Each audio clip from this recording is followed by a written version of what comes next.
Clara Bennett was standing in a courthouse hallway with a single sheet of paper trembling in her hands when the clerk told her, without looking up from her desk, that she had exactly 48 hours to prove she had a husband, or her children would be placed with their grandparents by Friday morning.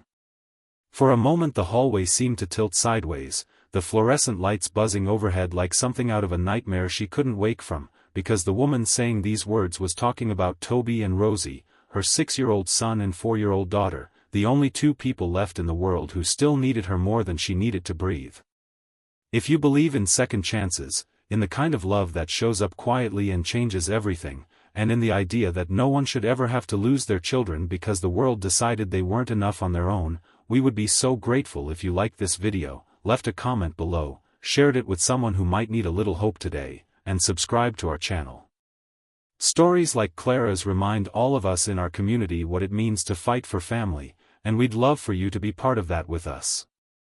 3 years earlier, Clara had been married to a good man named Daniel Whitfield, a man with a laugh that filled entire rooms and a habit of leaving little notes in his children's lunchboxes even after they were far too old to be embarrassed by such things.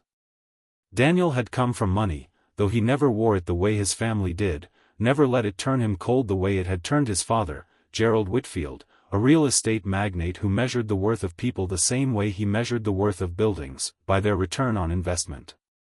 Gerald had never approved of Clara, a schoolteacher's daughter from a town 2 hours outside the city who wore second-hand coats and drove a car with more rust than paint, and he had told Daniel as much on the day of their wedding, standing at the edge of the reception in his tailored suit like a man attending a funeral rather than a celebration.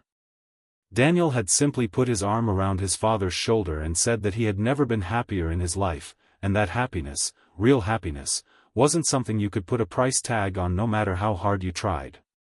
The accident had happened on an ordinary Tuesday in March, the kind of gray, unremarkable afternoon that no one ever remembers until it becomes the day everything changed.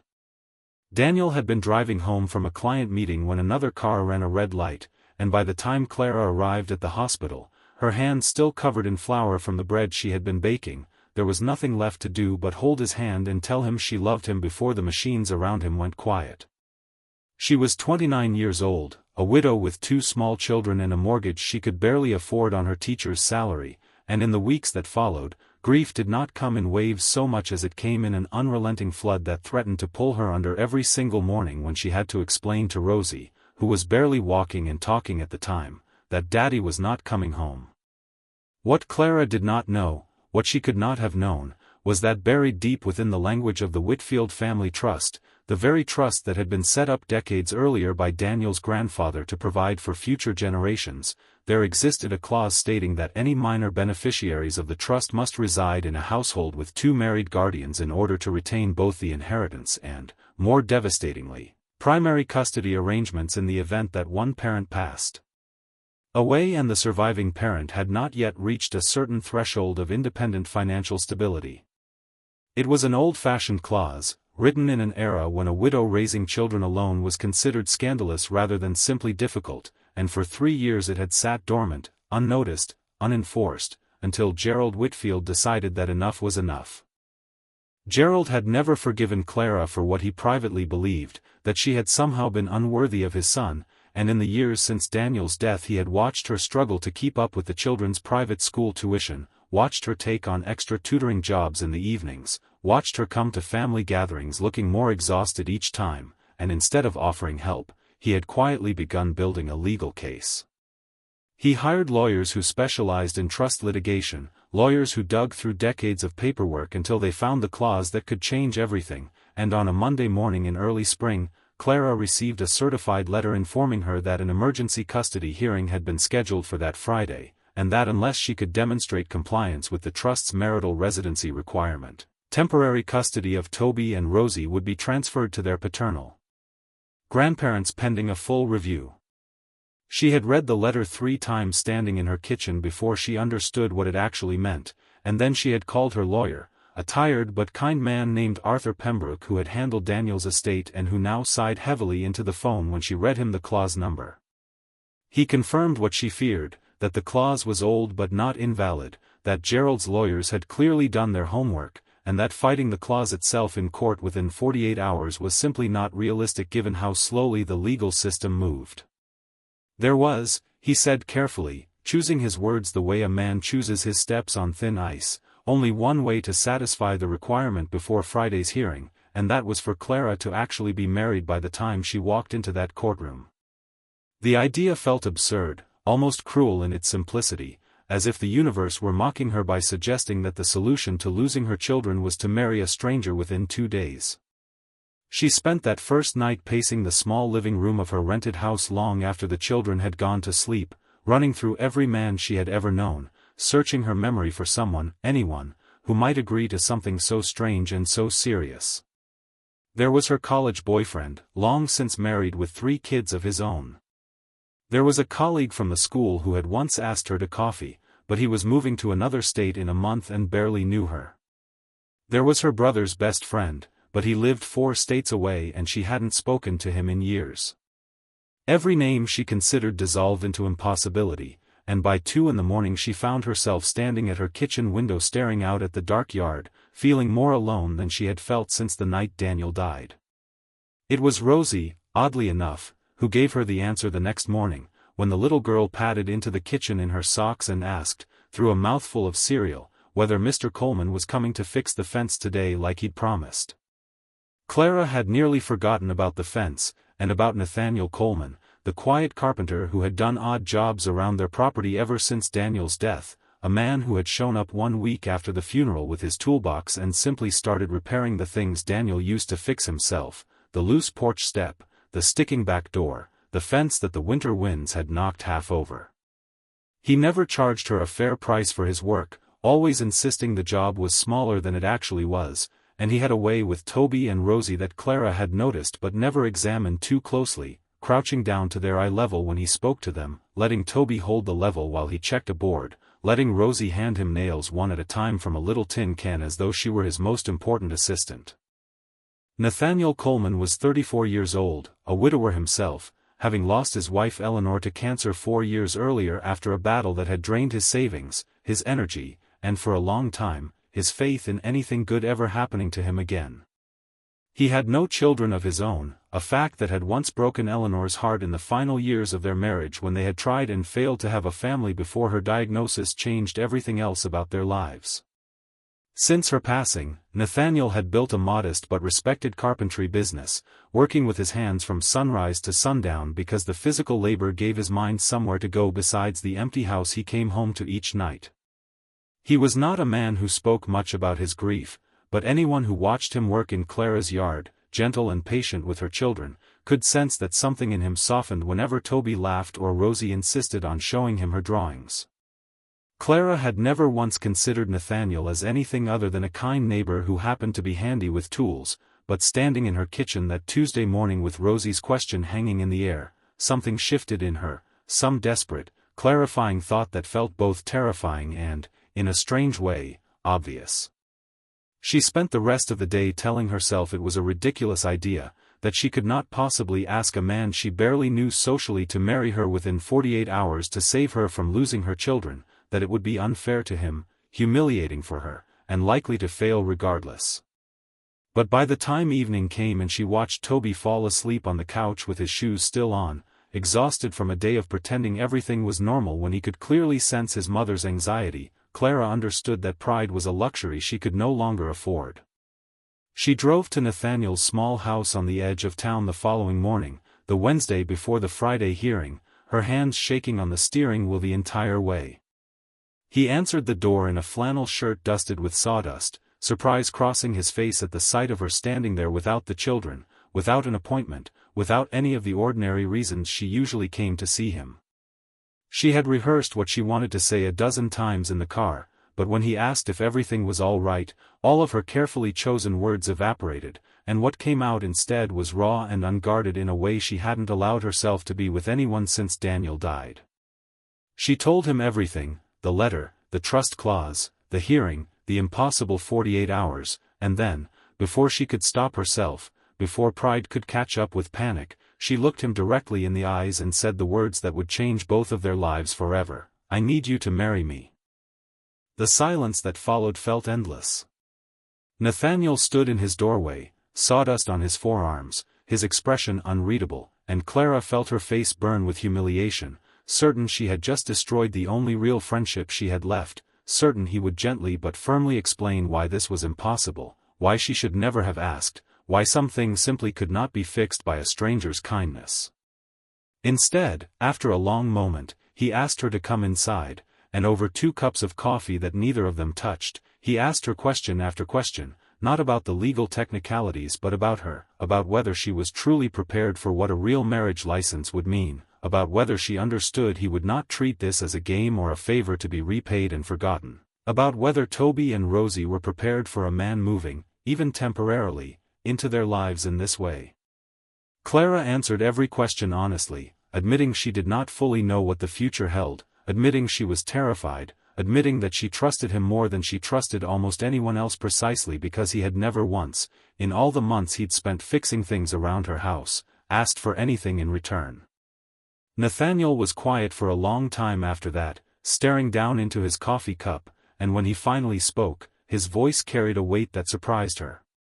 He told her that he had watched her carry an impossible grief with more grace than most people could manage, that he had watched her children grow up gentle and kind despite everything they'd lost, and that if there was any way he could help protect that, any way at all, he wanted to do it, not because he expected anything from her, but because some part of him, some part he hadn't examined too closely either, had come to care about what happened to her family more than he'd realized until this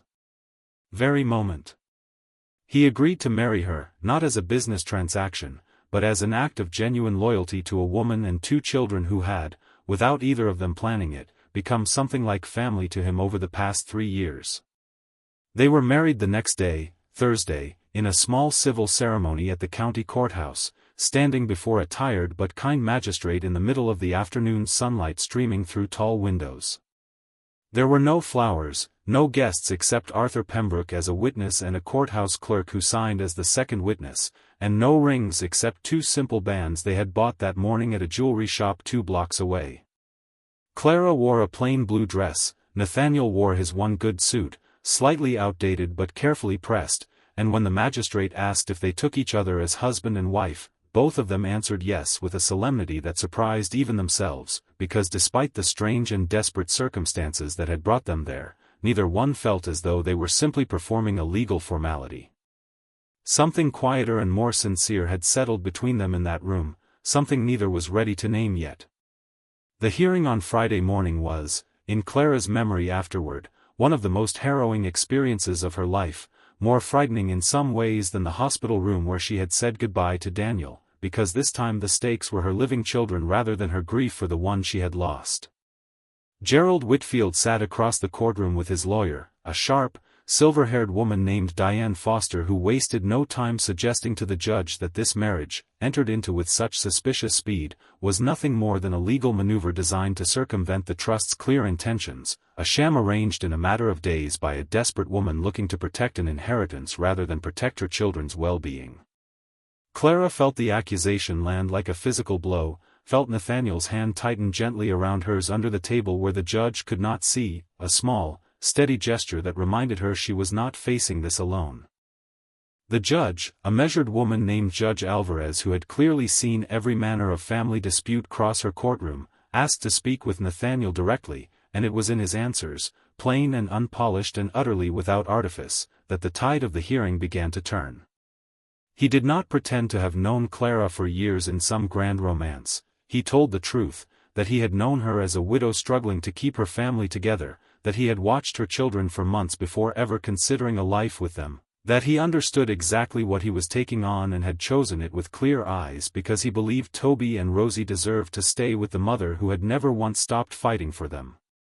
When the judge asked him directly whether he intended this marriage to be lasting rather than a temporary legal shield, Nathaniel looked at Clara, not at the judge, and said that he intended to be there for as long as she and the children would have him, and something in the certainty of his voice silenced even Diane Foster's next objection before she could raise it. Toby was called to speak with the judge privately in her chambers, a small, gentle interview meant to assess the child's own sense of safety and attachment, and though Clara was not present for it, Judge Alvarez later noted in open court that the boy had spoken warmly and without hesitation about Mr. Coleman, describing him as someone who taught him how to hammer a nail straight and who always let him hold the flashlight when they worked on projects together, small details that painted a picture no legal document could fabricate. Rosie, too young to be formally interviewed, had nonetheless wandered up to Nathaniel in the courthouse hallway during a recess and climbed straight into his lap without being asked, resting her head against his shoulder as though it were the most natural thing in the world, an image that several people in that hallway, including Judge Alvarez's clerk, would later admit had moved them more than any legal argument presented that day. Gerald Whitfield sat through all of this with his jaw tight, his expression unreadable, watching a man he had never met before that week hold his granddaughter with such easy tenderness, watching his grandson answer questions about a stepfather with more warmth than Gerald himself had ever managed to draw from the boy in 3 years of stiff, formal visits. When the judge finally ruled, denying the emergency custody transfer and finding that the marriage, whatever its origins, satisfied the trust's requirements while clearly serving the children's best interests, Clara felt her knees nearly give out with relief, and she turned to find Nathaniel already looking at her, his own eyes bright with an emotion he did not bother to hide. The ruling, however, was not the end of the story, only the beginning of a far more complicated chapter, because a legal victory in a courtroom does not automatically transform two people who married out of desperation into a family bound by love. In the weeks that followed, Clara and Nathaniel navigated an awkward, careful sort of cohabitation, as he moved a few essential belongings into the small guest room of her house, both of them uncertain of the boundaries of what they had created, both of them painfully aware that the marriage existed on paper in a way that had not yet caught up to their hearts. Toby, delighted to have Mr. Coleman living down the hall, treated the arrangement with the uncomplicated joy of a child who simply wanted more time with someone he admired, but Rosie, ever perceptive despite her age, once asked her mother at bedtime whether Nathaniel was going to leave the way Daddy had left, a question that broke Clara's heart and left her searching for an answer that felt honest without being frightening. Gerald Whitfield did not accept his defeat gracefully, at least not at first. 2 weeks after the hearing, he arranged to meet Nathaniel privately at a downtown coffee shop, ostensibly to discuss the terms of visitation with his grandchildren, but the conversation quickly revealed its true purpose when Gerald slid a folded check across the table, an amount large enough to cover a year of Nathaniel's modest business expenses, along with a quiet suggestion that perhaps, now that the immediate legal crisis had passed, Nathaniel might consider a discreet and amicable separation from Clara, allowing Gerald to pursue a more permanent custody arrangement through proper legal channels rather than this hastily assembled marriage. Nathaniel had looked at the check for a long moment, long enough that Gerald likely believed he was considering it, before sliding it back across the table and telling him, in the same plain, unhurried voice he used for everything, that he had not married Clara for money and he certainly would not abandon her family for it either, and that if Gerald truly cared about his grandchildren's happiness, he might try showing up to their birthday parties instead of hiring lawyers to take them away from their mother. Nathaniel told Clara about the meeting that same evening, sitting across from her at the kitchen table after the children had gone to bed, and something about his quiet refusal to even consider Gerald's offer settled a fear in Clara that she had not fully admitted to herself until that moment, a fear that perhaps this arrangement, born out of legal necessity, might dissolve the instant it became inconvenient or costly for him. Instead, watching him describe turning down more money than he made in a year without a flicker of hesitation, she felt something shift inside her chest, a warmth she recognized but had not expected to feel again, not this soon, not for a man she had married out of desperation rather than romance. She reached across the table and took his hand, not out of gratitude this time but out of something closer to affection, and neither of them pulled away. The months that followed were not without their difficulties, because grief has a way of resurfacing in unexpected moments, and there were nights when Clara found herself crying quietly in the bathroom, missing Daniel with an intensity that had nothing to do with Nathaniel's presence in the house and everything to do with the simple, unfair fact that her children's father would never see them grow up. Nathaniel never once tried to compete with Daniel's memory or rush her through her grief. Instead, he learned to recognize the particular quiet that settled over her on certain anniversaries and difficult days, and he would simply take the children for an afternoon, giving her space to feel whatever she needed to feel without an audience, understanding in a way that surprised her that love sometimes looks like knowing when to step back rather than when to step forward. Slowly, almost without either of them naming it, the marriage of convenience began to feel less like an arrangement and more like a genuine partnership. Clara found herself looking forward to the sound of Nathaniel's truck pulling into the driveway each evening, found herself saving small funny stories from her school day to tell him over dinner, found herself, one ordinary Tuesday afternoon while watching him teach Toby how to sand down a wooden birdhouse on the back porch, struck by the realization that she had fallen in love with him, not suddenly, not dramatically, but gradually and completely, the way a house settles into its foundation. Over time until it feels as though it had always belonged there. She did not tell him right away, uncertain whether he felt the same, uncertain whether saying it aloud might disturb the fragile, comfortable rhythm they had built together.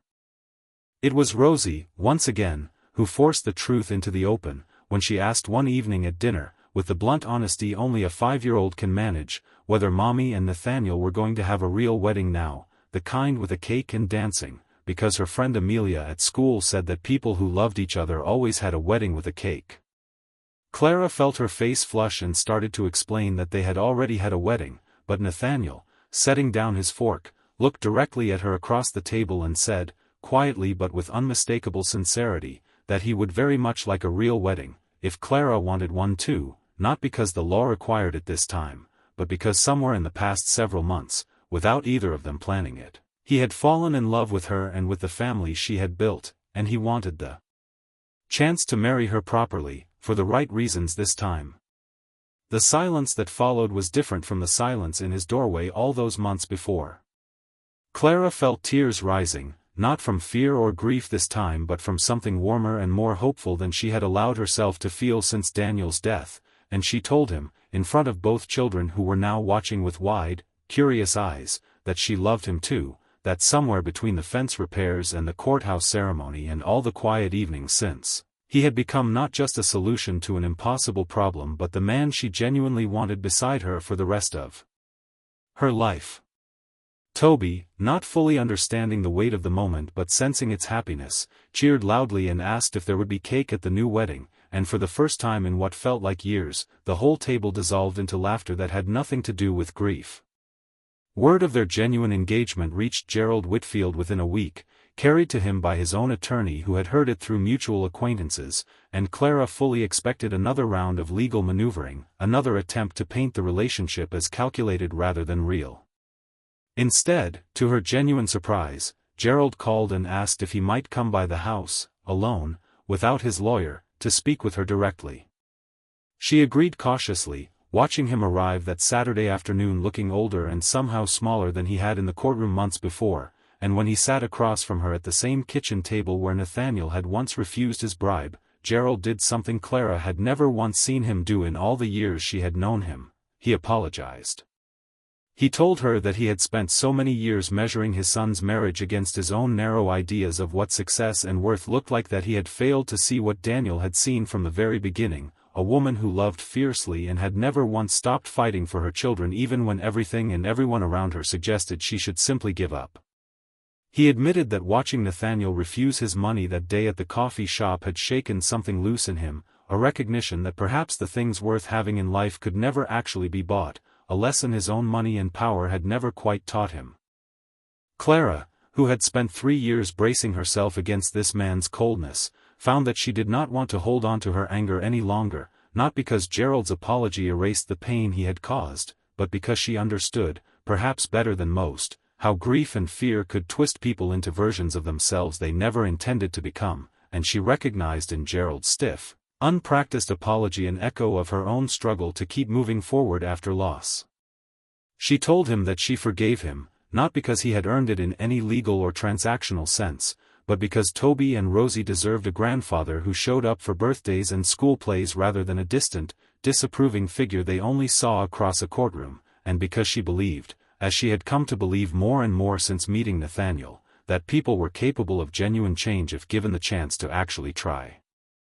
The real wedding took place on a warm Saturday afternoon in early autumn, held in the backyard of the very house where Nathaniel had first repaired that fence, now strung with simple string lights and gathered with folding chairs for the small circle of friends and family who had walked alongside Clara through the hardest years of her life.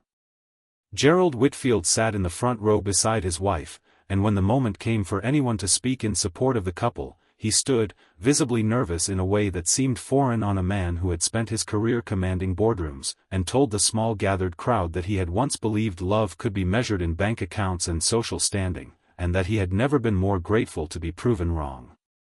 Toby served as ring-bearer, taking his responsibility with the utmost seriousness, and Rosie scattered flower petals along the aisle with the gleeful abandon of a child who had gotten exactly the wedding, cake and all, that she had asked for months before.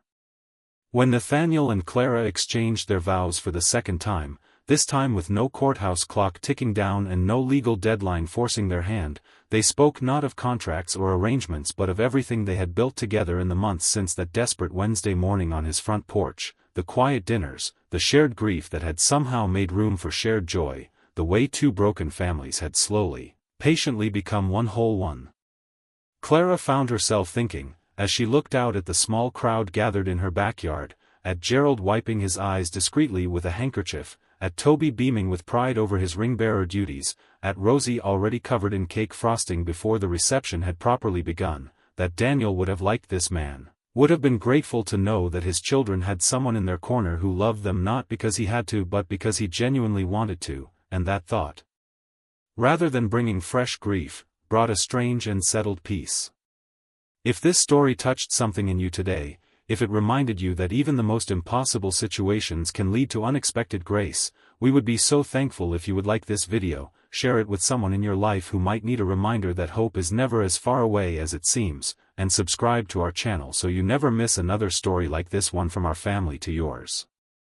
Before we close, we would love for you to leave a comment below sharing what this story taught you about second chances, about forgiveness, or about the kind of love that shows up quietly and stays, because these conversations are what make our community so special, and we read every single one. In the years that followed, Clara often thought back to that terrifying Tuesday morning in the courthouse hallway, to the impossible 48 hours that had once felt like the end of everything she held dear, and she came to understand it instead as the strange, unlikely beginning of the family she had never known she was allowed to hope for again. Toby grew into a thoughtful teenager who still, on weekends, worked alongside Nathaniel in his workshop, the two of them building furniture and birdhouses and, eventually, a treehouse for Rosie that took an entire summer to complete. Rosie herself grew into a bright, curious girl who called Nathaniel Dad without a second thought, a title he never asked for but wore with quiet, humbled gratitude every single day. Gerald Whitfield became, against every expectation anyone might have once had, a doting and present grandfather, attending every school play and soccer game with the same seriousness he had once reserved for boardroom negotiations, as though determined to make up for the years he had spent measuring his family by the wrong standards entirely. And Clara, who had once stood trembling in a courthouse hallway believing she had nothing left to offer the world except a mother's desperate love, learned that sometimes the bravest thing a person can do is ask for help when pride would rather let everything fall apart in silence, that sometimes the family we are searching for has been quietly fixing our fences and holding our children's hands all along, waiting only to be asked, and that love, real and lasting love, does not always arrive with fireworks and grand declarations, but sometimes arrives instead in the shape of a quiet man with sawdust on his forearms, standing in a doorway, willing to say yes to an impossible request simply because his heart had already decided, long before his mind caught up, that this particular family was worth saving.